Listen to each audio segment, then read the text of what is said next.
સેવાની એક એ લોકોએ દાનત રાખી, એ બહુ મોટી વાત છે. એના માટે સૌથી પહેલાં એમને અભિનંદન. હર્ષલને અમે નાનપણથી જોયો, રમતા જોયો, રમાડ્યો પણ ખરો.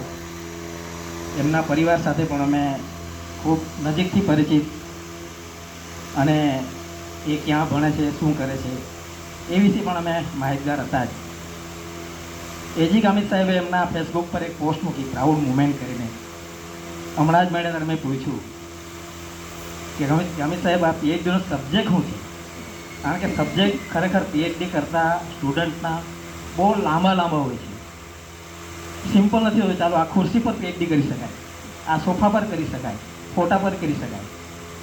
તો હું થોડોક પ્રયત્ન કરું છું, કદાચ સાચું પડે બેનર તરફ જોયા વગર. Experimental studies on fluidization of binary mixture and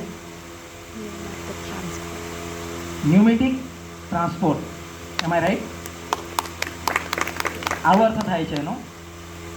ગુજરાતીમાં તો તમને આરબી ગામિત સાહેબે વાત કરી. ફ્લુઇડાઇઝેશન એટલે પ્રવાહીકરણ, બાઇનરી મિક્સર એટલે દ્વિસંગી મિશ્રણ, એવું કંઈક થાય છે. દ્વિસંગી મિશ્રણ ખરેખર સોલિડ પાર્ટિકલ હોય એને પ્રવાહીકરણ રૂપે આપણે એને વહન કરવું, એને પ્રવાહિત કરવું. એના પર એક ઊંડો અભ્યાસ, એની થીસીસ એ જ્યારે સબમિટ કરે, તે પણ આઈઆઈટી જેવી ડિગ્રી માટે, આઈઆઈટી જેવી કોલેજમાંથી, તો એ ખરેખર બહુ ગૌરવની વાત છે આ પરિવાર માટે અને ખાસ કરીને આપણા સમાજ માટે પણ. અને ફરીથી એક વસ્તુ તો હું કહીશ કે એક કારણ બનાવ્યું ભેગા થવા માટે, કારણ કે હવે આપણે ઘણા ઓછા ભેગા થયા છીએ, કારણ કે કોઈના પર સમય નથી, આ નથી. એક આ નિમિત્ત બનાવ્યું ગિરીશભાઈએ, જ્યોતિબેને, એ માટે ફરીથી એમને ખૂબ ખૂબ અભિનંદન. જોહાર, નમસ્કાર.